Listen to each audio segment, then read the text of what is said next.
All right, guys, tonight I'm working on my first official project in the new shop. This is the Truck 40, long story short. I bought this shell, had no intention of doing anything with it. The back is cut off like a pickup truck, and that didn't interest me very much. One of my friends came by and said, "What's the cheapest S13 shell you'll sell me?" I said, "This one." He took it, built it, let me drive it a couple of times. It's a KA dual cam with just some basic mods to it, and now it has a 4.9 diff, which is really cool. But he drove it for a while, decided he wanted to sell it, sold it back to me for what I thought was a really good deal, and I picked it up for I don't know what, but I picked it up. So now I'm going to do some basic mods to it, some stuff that to give it kind of my taste, my flavor, some parts that I have laying around. It's costing me literally nothing to put these parts on here. So that's what I'm up to tonight. Because tomorrow we're going to Idaho to go to a drift event up at Meridian Speedway. I've never been there before, and that car's down, my other cars are down, and so this is what I'm taking. So it should be fun. I get to get some one-on-one time with this car and see how good it really drives with a full track day. But I'm gonna throw some parts at it tonight. Let's get to it. So on any S chassis, one of the first essential mods I think is subframe collars. This is not quite solid subframe bushings, but it's pretty good. So I actually only could find one pair. There should be 4 of these and 4 of these, but I don't have that. So I'm only gonna put on what I got tonight. And I decided I'm gonna put them on the front. So they go here, subframe bushings, and then they also go here on the rear subframe bushings. But I chose just to put them on here for now. That's definitely gonna make a big difference. But if you have an S chassis and you don't have those or solid bushings, get them, because that makes a really big difference.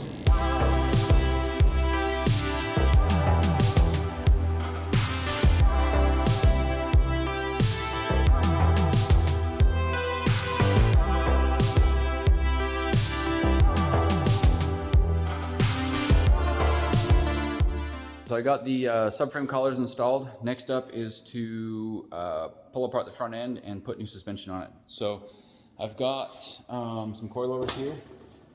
These are actually some Megans that are bent. These are some Subaru coilovers that I got for a really good deal, Faction Fab. And I measured the thread and the diameter, and it looks like they're the same shocks.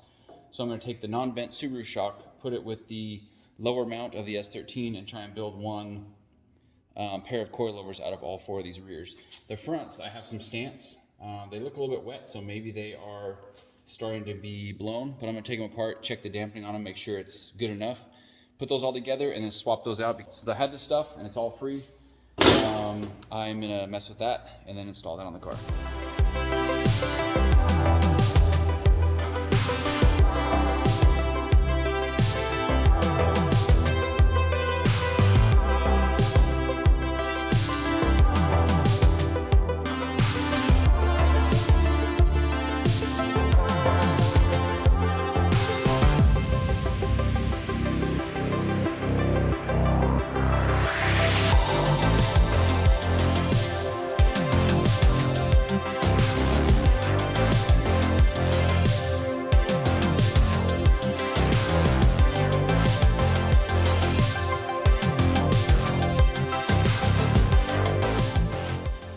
So I got this stance taken apart, and it is completely blown out.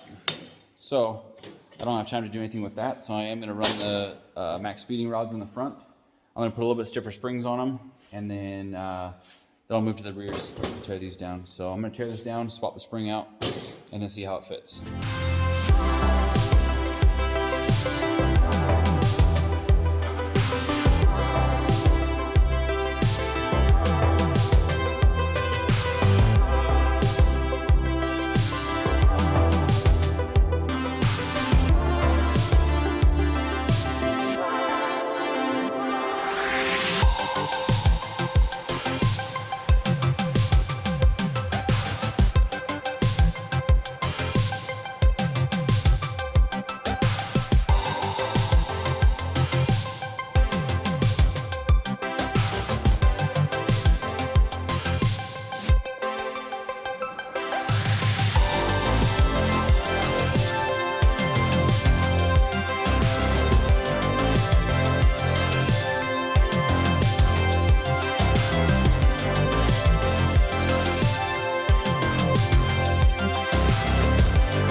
So it's 4 a.m.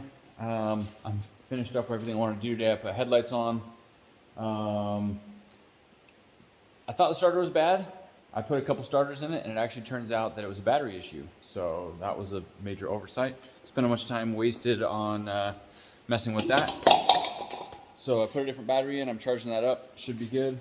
I put different wheels on the back. I got those Megan coilovers sorted out in the front, or sorry, the rear. The fronts are still the max speeding rods with stiffer springs. So I did 9K, 7K. I want to see how that works out. And so tomorrow morning I got to grab a filter. I've got to make sure that battery works. I got to grab some battery terminals for it. And then it should be finished up and I can go rip this thing and see how it does. But time to go to bed so I can wake up early. See you guys tomorrow. Bye.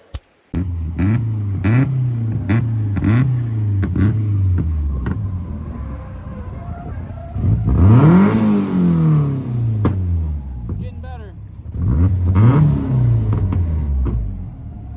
It's hard without an accurate wideband and without the dyno.